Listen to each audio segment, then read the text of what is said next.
Hello and welcome to my YouTube channel Surya classes. और आज हम इस वीडियो में दो घात समीकरण के मूल ज्ञात करेंगे। ये 2 नंबर का कंफर्म क्वेश्चन है और 10 मिनट अगर आप देंगे तो मैं आपका 2 नंबर तो कंफर्म करवा दूंगा।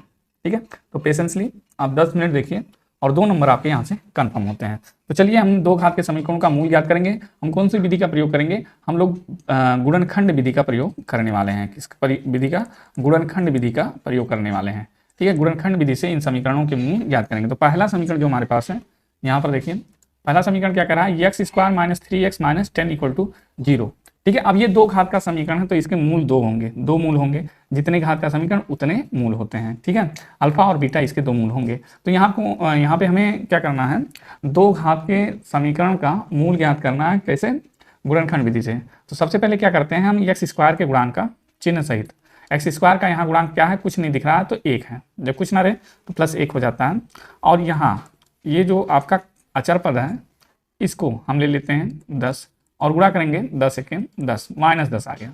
अब यहाँ जो चिन्ह आया है माइनस वो, और हमें 10 को ऐसे दो भागों में तोड़ना है कि यहाँ जो चिन्ह आया घटाने पर कितना आया हमारा? 3 आए। घटाने पर कितना आए? 3 आए। और गुणा करने पर कितना आया? 10 आए। फिर से देख लीजिए, 10 को हमें इन दोनों का जो गुणा आया है एक्स स्क्वायर के गुणांक और ये अचर पद, इन दोनों का गुणा जो आया है उसका हमें गुणा करना है। और गुणा कितना आया हमारा? माइनस 10। तो हमें 10 को ऐसे दो भागों में तोड़ना है कि घटाने पर, यहाँ चिन्ह घटाने का ना, घटाने पर कितना है? 3 आए और गुणा करने पर कितना है? 10 आए। तो देखिए 1 का 10 में गुणा करेंगे तो 10 तो आएगा, लेकिन 10 में 1 घटाएंगे तो 3 हमारा नहीं आएगा। अच्छा, 2 गुणे 5 बराबर 10, तो गुणा करने पर 10 आ रहा है और 5 में से 2 घटाएंगे तो हमारा 3 आ जाएगा। यानी इसी को हम सेलेक्ट कर लेते हैं, 2 और 5 को। तो हम इसको क्या लिखेंगे? एक्स स्क्वायर माइनस 5x और माइनस 2x, 3x बन गया हमारा, और माइनस 10 बराबर 0। ये हो गया। अब ये हो गया एक्स स्क्वायर माइनस 5x और प्लस 2x माइनस 10 बराबर 0। अब यहाँ से यहाँ में क्या कॉमन है? x कॉमन है, तो यहाँ बचेगा x और यहाँ हमारा क्या बचेगा? 5 और प्लस 2 कॉमन है यहाँ से, तो x माइनस यहाँ से 2 कॉमन लेंगे, 10 में 2 से भाग करेंगे तो 5 आएगा, बराबर 0 हो गया। अब x माइनस 5 देखिए यहाँ भी कॉमन है और यहाँ भी कॉमन है, तो कॉमन ले लेते हैं। यहाँ बचेगा x और यहाँ बचेगा 2 बराबर 0। अब देखिए मूल ज्ञात करना है हमें। तो समीकरण के जो मूल होंगे तो x माइनस 5 इक्वल टू या तो 0 होगा, तो x बराबर कितना आ जाएगा? प्लस में 5। तो एक मूल हमारा ये आ गया। और दूसरा x प्लस 2 बराबर 0, तो x इक्वल टू कितना आ गया? माइनस 2। ठीक है, देखिए शून्य भी इसी तरह से निकाले थे, लेकिन वो क्या था? हमारा बहुपद था। और ये क्या है? द्विघात का समीकरण है।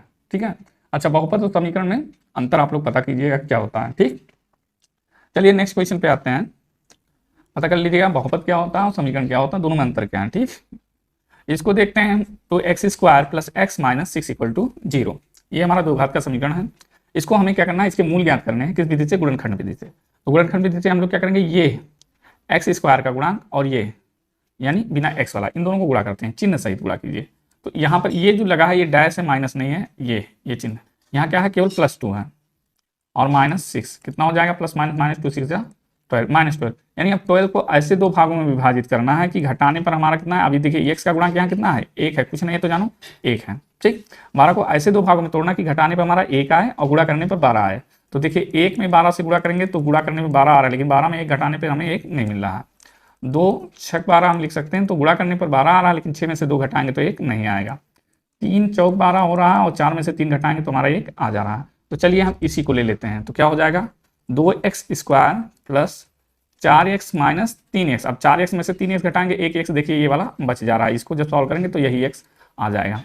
और minus 6 equal to 0। 2x square plus 4x minus 3x और माइनस 6 इक्वल टू 0। इन दोनों जगह क्या कॉमन है? 2x कॉमन है। यहाँ पर कितना बच रहा है? x, और यहाँ पर क्या बच रहा है?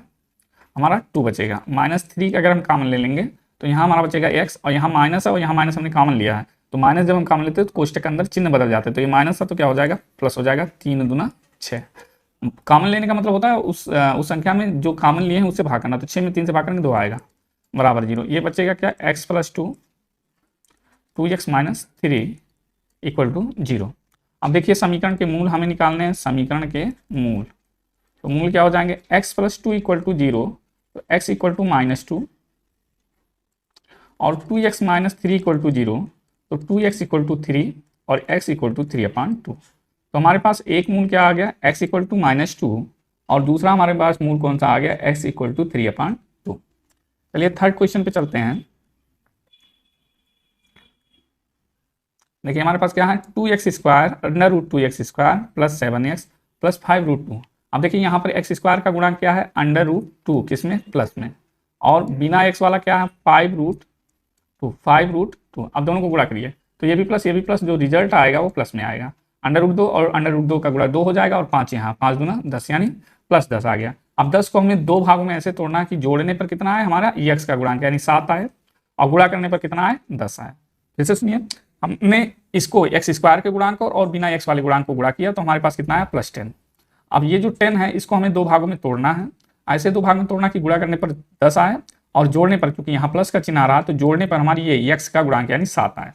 तो देखिए एक को अगर हम 10 से गुणा करें तो गुणा करने पर तो 10 आ रहा है, लेकिन 10 और 1 को जोड़ने पर हमारा 7 नहीं आ रहा है। 2 गुणे 5 अगर करें तो गुणा करने पर 10 आ रहा है, और 5 और 2 जोड़ने पर भी क्या आ जा रहा है, 7 आ रहा है, यानी कि हम इसी को फाइनल करेंगे। तो इसको हम लिख सकते हैं √2x² प्लस 7 की जगह हम क्या लिख देंगे, 5x और प्लस 2x। देखिए 7x की जगह 5x प्लस 2x लिख दिया, और प्लस 5√2 इक्वल टू 0। अब इसको ओपन कर लेंगे ब्रैकेट को, 5x plus 2x plus 5√2 equal to 0। अब इन दोनों जगहों से कॉमन क्या है, केवल और केवल x कॉमन है, तो यहाँ बचेगा √2x और यहाँ बचेगा केवल 5।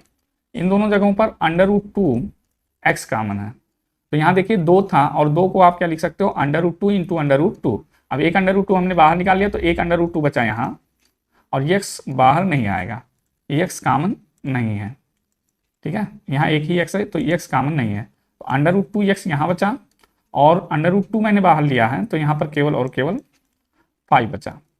अब देखिए यहाँ जो बचता है वही चीज़ अगर यहाँ बच रहा है तो समझ लीजिए आप बिल्कुल सही ट्रैक पे हैं। अब इन दोनों जगहों पर क्या है, √2x प्लस 5 एक कोष्टक में, दूसरे कोष्टक में क्या बचेगा, ये x बचा और ये वाला √2 बचा, इक्वल टू क्या हो गया, 0। अब मूल समीकरण के मूल क्या होंगे, अब देखिए दो संख्याओं का गुणनफल अगर 0 है तो उसमें से एक संख्या जरूर 0 होगी, तो अगर √2x प्लस 5 इक्वल टू 0 हो जाए तो √2x इक्वल टू कितना हो जाएगा, 5 उधर जाएगा, -5 हो जाएगा, और x इक्वल टू कितना हो जाएगा, -5/√2। अब देखिए चाहिए तो परमीकरण इसको कर दीजिए, क्योंकि हर में √ नहीं होना चाहिए, √2 से नीचे ऊपर गुणा कर देंगे तो ऊपर हो जाएगा 5√2 और नीचे 2 2 जा 2, यानी √2 इंटू √2 2, यानी हमारा एक आ गया मूल x बराबर 5√2/2। और दूसरे मूल के लिए इस दूसरे वाले को हमें 0 के बराबर करना होगा, √2 इक्वल टू 0, तो x इक्वल टू -√2। तो ये हमारा हो गया दूसरा मूल, और ये हो गया हमारा पहला मूल, ठीक है। तो इस तरह से हमने 3 क्वेश्चन कर लिए हैं। हम क्या कर रहे हैं, हम लोग दो घात के समीकरण का मूल ज्ञात कर रहे हैं। लास्ट में देखिएगा एक आपको इसी के साथ बोनस क्वेश्चन मैं बता दूंगा, और जहां तक है या तो इसमें से इन दोनों में से क्वेश्चन में से कोई एक क्वेश्चन को 99% चांस है कि एक टाइप का क्वेश्चन जरूर आएगा। तो देखिए अभी लास्ट में एक क्वेश्चन मैं और बताऊंगा, एक टाइप, इसी में एक टाइप है क्वेश्चन का, उसको देखिए। ये क्वेश्चन है, यहाँ पर बटे में है, ये फ्रैक्शन में दिया है 1/8, तो इसको पहले क्लियर कर लेते हैं। 1/8 को हटाना, इसके लिए क्या करेंगे, हम पूरे क्वेश्चन में 8 से मल्टीप्लाई कर देंगे। तो 8 से दोनों पक्षों में गुणा करने पर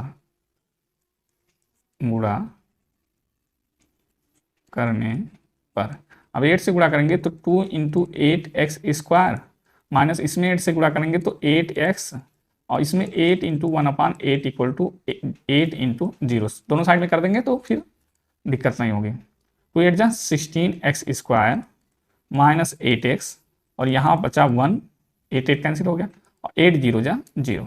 अब ये हमारा फाइनल समीकरण निकल गया। अब इसी से हम मूल निकालेंगे। तो हमने क्या कहा कि x² का गुणांक लेते हैं जो कि यहाँ पर +16 है, और बिना x वाला पद लेते हैं जो कि +1 है। इन दोनों का गुणा करो, प्लस प्लस का गुणा प्लस हो जाएगा, 16 एकम 16, यानी 16 को हमें दो भागों में तोड़ना है कि गुणा करने पर तो 16 आए, लेकिन जोड़ने पर कितना आए, 8 आए, ठीक है। तो 4 चौका 16 हम ले लेते हैं, जिसका गुणा करने पर तो 16 आ रहा है, और क्या करने पर, जोड़ने पर 8 आ रहा है। और डायरेक्ट अगर ना समझ में आए आपको कि क्या लेना है तो हम बताते हैं, सुनिए। हम 16 को क्या लिख सकते हैं, 1 गुणे 16 लिख सकते हैं, बराबर 16 होगा। लेकिन 16 और 1 को जोड़ने पर हमारा 8 नहीं आएगा, जोड़ने पर 8 भी लाना है। हम 2 गुणे 8 बराबर 16 लिख सकते हैं, लेकिन 8 में 2 जोड़ने पर 8 नहीं आएगा, 3 से तो कटेगा नहीं। 4 गुणे 4 बराबर 16 होगा और 4 4 को जोड़ने पर 8 आ जाएगा। तो जहां पर हमारा आ जाए वहां पर हम छोड़ देते हैं और इसी स्टेप को लेते हैं 4 इंटू 4। अब इसको लिख सकते हैं हम 16x² माइनस, क्वेश्चन लगाइएगा 4x प्लस 4x, यानी 8x को हमने 4x प्लस 4x कर दिया और प्लस 1 इक्वल टू 0। अब 16x² माइनस 4x और माइनस अंदर जाएगा minus 4x plus 1 equal to 0।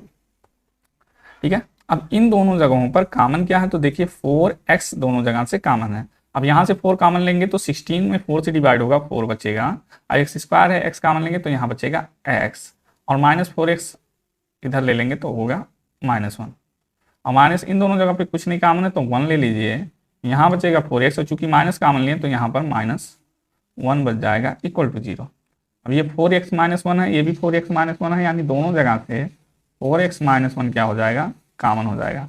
यहाँ बचेगा क्या 4x और ये बचेगा -1 इक्वल टू 0। अब देखिए दोनों तो सेम हो गया, तो इसको हम ऐसे भी लिख सकते हैं 4x -1 का होल स्क्वायर इक्वल टू 0।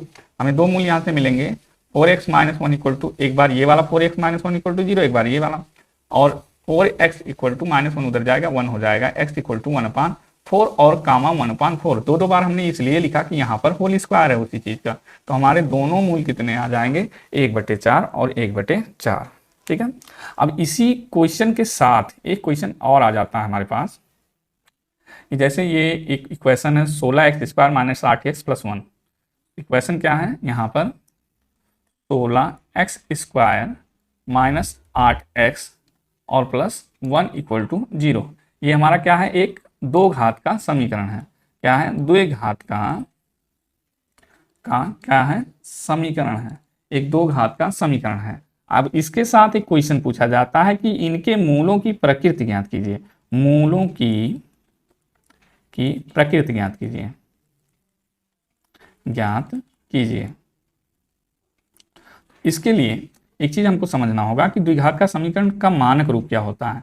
दो घात के समीकरण का मानक जो रूप है वो क्या है, ax² plus bx plus c equal to 0, ये मानक रूप होता है। अब हम इस रूप में क्या करेंगे, एक विभक्तिकरण हम डिस्क्रीमेंट निकालेंगे, d equal to √b² minus 4ac।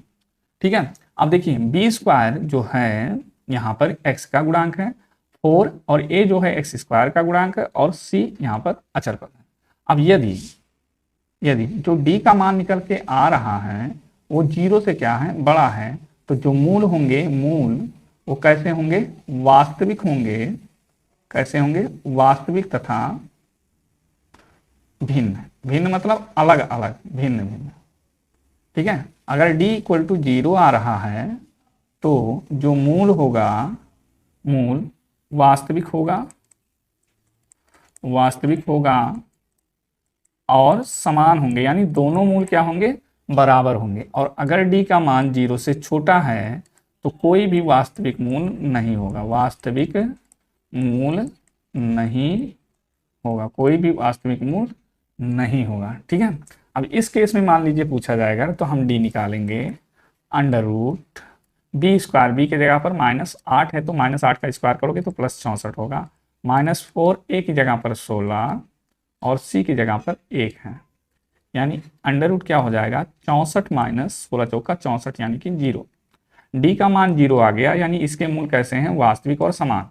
मूल कैसे हैं, वास्तविक, मूल की प्रकृति क्या होगी, वास्तविक और समान। और अभी आपने देखा था इसके मूल कितने थे, 1/4 और 1/4, दोनों वास्तविक हैं और दोनों मूल क्या आए, बराबर आए।